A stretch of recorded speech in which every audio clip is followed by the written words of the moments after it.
Bismillahirrahmanirrahim. Assalamualaikum warahmatullahi wabarakatuh. Puji dan syukur kita panjatkan kehadirat ilahi Robi yang mana atas berkat izin ridhonya. Pada kesempatan ini saya Anggun Nur Imani dari D3 Kebidanan 1B akan mempresentasikan materi yang pertama, yaitu berjudul Perubahan Fisiologi dan Psikologi Persalinan, dan materi yang kedua yaitu berjudul Transisi Pernapasan Bayi, Asuhan di Ruang Bersalin, Evaluasi Kondisi Bayi Baru Lahir, dan Tindakan Pencegahan. Sebelumnya, terima kasih kepada Ibu dosen pengampu mata kuliah Asuhan Kebidanan Persalinan dan Bayi Baru Lahir, yaitu Ibu dosen Sri Susilawati SSTMK yang telah memberikan tugas presentasi kepada saya. Persalinan merupakan proses alamiah, yakni merupakan serangkaian kejadian yang berakhir dengan pengeluaran bayi cukup bulan atau hampir cukup bulan, disusul dengan pengeluaran plasenta dan selaput janin dari tubuh ibu. Serangkaian proses persalinan yang normal dapat menimbulkan adanya adaptasi fisiologi pada ibu bersalin. Kemudian di sini ada perubahan fisiologi persalinan kelas 1. Yang pertama ada uterus. Saat mulai persalinan, jaringan dari miometrium berkontraksi dan berelaksasi seperti otot pada umumnya. Pada saat otot retraksi, ia tidak akan kembali ke ukuran semula, tapi berubah ke ukuran yang lebih pendek secara progresif. Kemudian yang kedua ada serviks.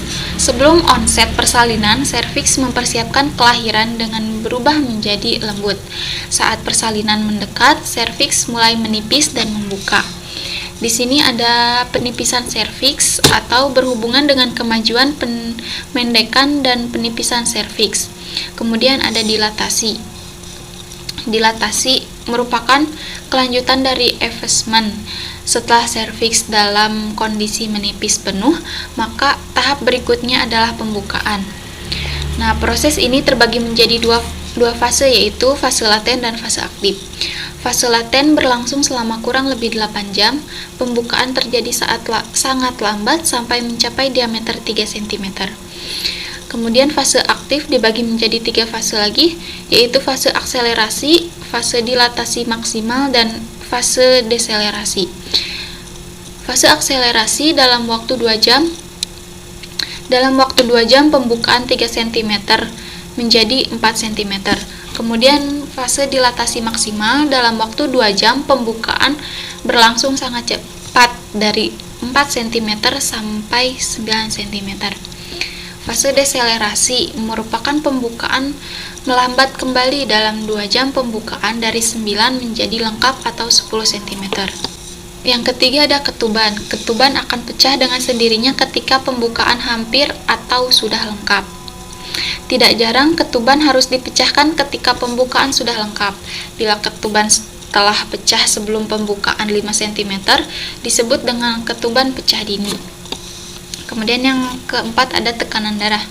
Tekanan darah akan meningkat selama kontraksi, disertai peningkatan sistol rata-rata 15-20 mm air raksa dan distol rata-rata 5-10 mm air raksa. Pada waktu-waktu tertentu di antara kontraksi, tekanan darah kembali ke tingkat sebelum persalinan.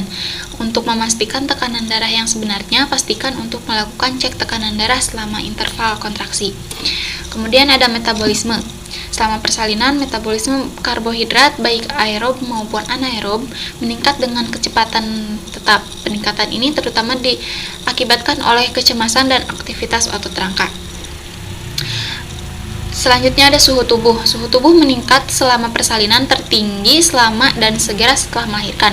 Peningkatan suhu yang tidak lebih dari 0,5 sampai 1 derajat Celcius dianggap normal. Nilai tersebut mencerminkan peningkatan metabolisme persalinan. Kemudian ada detak jantung. Perubahan yang mencolok selama kontraksi disertai peningkatan selama fase peningkatan, penurunan selama titik puncak sampai frekuensi yang lebih rendah daripada frekuensi antara kontraksi dan peningkatan selama fase penurunan hingga mencapai frekuensi lazim di antara kontraksi. Kemudian selanjutnya ada pernapasan. Sedikit peningkatan frekuensi pernapasan dianggap normal selama persalinan.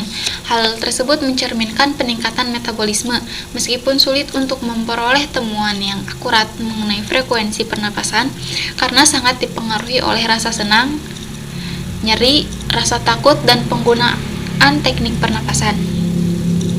Selanjutnya ada perubahan renal atau berkaitan dengan ginjal. Poliuri sering terjadi selama persalinan.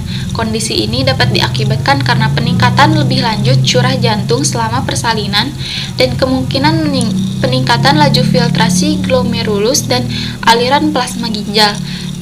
Poliuri menjadi kurang jelas pada kondisi terlentang karena posisi ini membuat aliran urin berkurang selama kehamilan. Kandung kemih harus dievaluasi setiap 2 jam. Untuk mengetahui adanya distensi juga harus dikosongkan untuk mencegah obstruksi persalinan akibat kandung kemih yang penuh. Selanjutnya ada gastrointestinal. Motilitas dan absorpsi lambung terhadap makanan padat jauh berkurang. Apabila kondisi ini diperburuk oleh penurunan lebih lanjut sekresi asam lambung selama persalinan, maka seluruh cerna bekerja dengan lambat, sehingga waktu pengosongan lambung menjadi lebih lama. Cairan tidak dipengaruhi dan waktu yang dibutuhkan untuk pencernaan di lambung tetap seperti biasa. Makanan yang dimakan selama periode menjelang persalinan cenderung akan tetap berada di dalam lambung selama persalinan, sehingga lambung penuh dan dapat menimbulkan ketidaknyamanan selama masa transisi. Oleh karena itu, pasien dianjurkan untuk tidak makan dalam porsi besar dan minum berlebihan, tetapi makan dan minum ketika keinginan timbul guna mempertahankan energi dan dehidrasi. Kemudian ada hematologi. Hemoglobin meningkat rata-rata 1,2 mg/sen selama persalinan dan kembali ke kadar sebelum persalinan. Kemudian ada perubahan fisiologi kala 2. Yang pertama ada serviks. Serviks mengalami pembukaan yang biasanya didahului oleh pendaratan serviks, yaitu pemendekan dari kanalis serviks yang semula berupa sebuah saluran yang panjangnya 1-2 cm menjadi suatu lubang saja dengan pinggir yang tipis.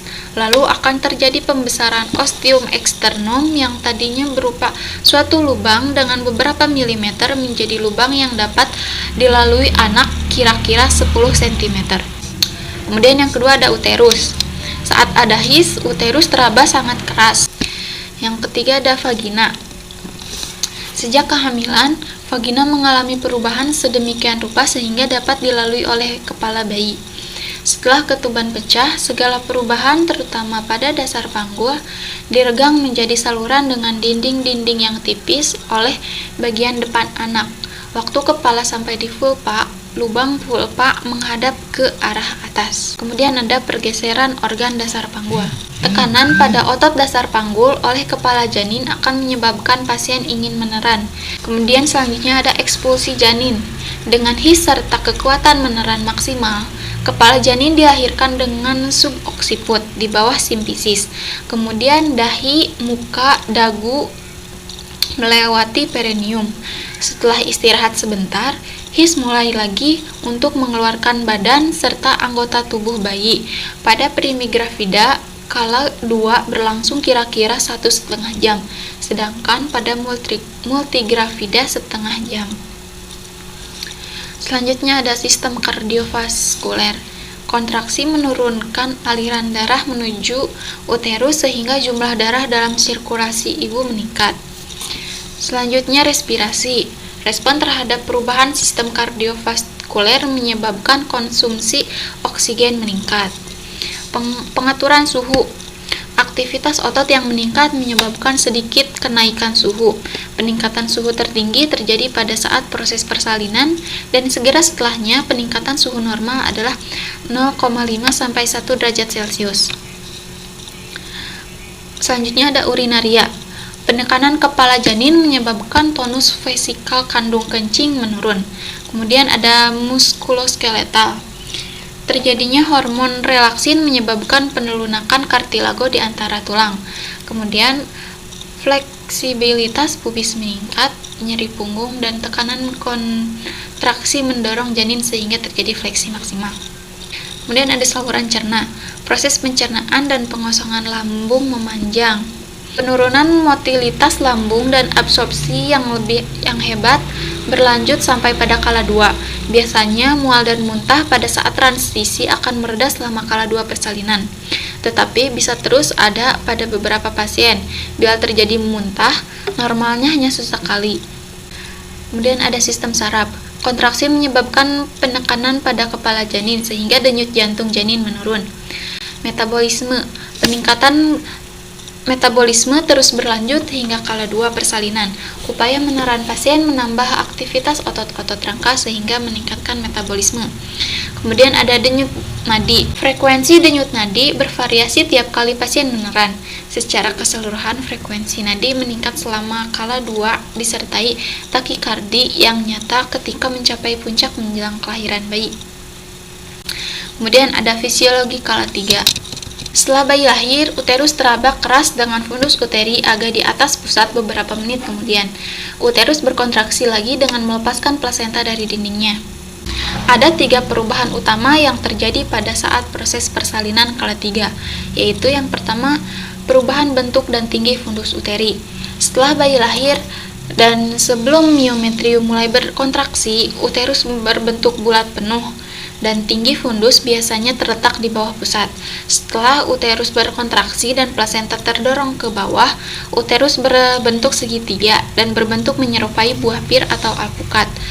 Dan fundus berada di atas pusat atau seringkali menengah ke sisi kanan. Kemudian selanjutnya tali pusat memanjang. Tali pusat terlihat menjulur keluar melalui vulva. Kemudian selanjutnya semburan darah mendadak dan singkat. Darah yang terkumpul di belakang plasenta akan membantu mendorong plasenta keluar dan dibantu oleh gaya gravitasi. Kemudian selanjutnya perubahan fisiologi kala 4. 2 jam pertama setelah persalinan merupakan saat yang paling kritis bagi pasien dan bayinya. Tubuh pasien melakukan adaptasi yang luar biasa setelah kelahiran bayinya, agar kondisi tubuh kembali stabil. Sedangkan bayi melakukan adaptasi terhadap perubahan lingkungan hidupnya di luar uterus. Yang selanjutnya perubahan psikologi persalinan. Banyak wanita normal bisa merasakan kegairahan dan kegembiraan di saat-saat merasakan kesakitan pertama menjelang kelahiran bayinya. Perasaan positif ini berupa kelegaan hati, seolah-olah pada saat itulah benar-benar terjadi suatu realitas kewanitaan sejati, yaitu munculnya rasa bangga melahirkan anaknya. Khususnya rasa lega itu berlangsung ketika proses persalinan dimulai. Mereka seolah-olah mendapatkan kepastian bahwa kehamilan yang semula dianggap sebagai suatu keadaan yang belum pasti, kini benar-benar akan mengalami kejadian yang konkret. Fenomena perubahan psikologis yang menyertai proses persalinan bermacam-macam, yaitu pada perubahan psikologis skala 1, yaitu perasaan tidak enak, takut dan ragu akan persalinan yang akan dihadapi, kemudian sering memikirkan apakah persalinan berjalan normal ataupun tidak. Selanjutnya menganggap persalinan sebagai percobaan. Kemudian apakah penolong persalinan dapat sabar dan bijaksana dalam menolongnya? Apakah bayi normal ataupun tidak? Apakah ia sanggup merawat bayinya? Dan ibu merasakan cemas. Kemudian selanjutnya perubahan psikologi skala 2. Perubahan emosional ataupun psikologi dari ibu bersalin pada skala 2 ini semakin terlihat, yaitu diantaranya emosional distress, nyeri yang mengakibatkan penurunan kemampuan mengendalikan emosi dan juga cepat marah. Kemudian selanjutnya lemah, takut, dan kultur. Kultur ini diantaranya yaitu respon terhadap nyeri, posisi, pilihan kerabat yang mendampingi, ataupun perbedaan kultur juga harus diperhatikan. Perubahan psikologis persalinan skala 3 dan 4. Sesaat setelah bayi lahir hingga 2 jam persalinan, perubahan-perubahan psikologis ibu juga masih sangat terlihat karena kehadiran buah hati baru dalam hidupnya. Adapun perubahan psikologis ibu bersalin yang tampak pada skala 3 dan 4 yaitu bahagia. Bahagia di sini karena saat-saat yang telah lama ditunggu akhirnya datang juga, yaitu kelahiran bayinya, dan ia merasa bahagia karena merasa sudah menjadi wanita yang sempurna. Kemudian yang kedua, cemas dan takut. Cemas dan takut diantaranya cemas dan takut karena pengalaman yang lalu ataupun takut tidak dapat memenuhi kebutuhan anaknya. Selanjutnya masuk ke dalam materi judul yang kedua yaitu sisi pernapasan bayi, asuhan di ruang bersalin, evaluasi kondisi bayi baru lahir, dan tindakan pencegahan. Di sini transisi pernapasan bayi. Awal timbulnya pernapasan yaitu tekanan dalam dada yang terjadi melalui pengempisan paru selama persalinan. Kemudian merangsang masuknya udara ke dalam paru secara mekanik. Upaya napas pertama bayi berfungsi untuk mengeluarkan cairan dalam paru. Kemudian yang kedua mengembangkan jaringan alveoli paru untuk pertama kali.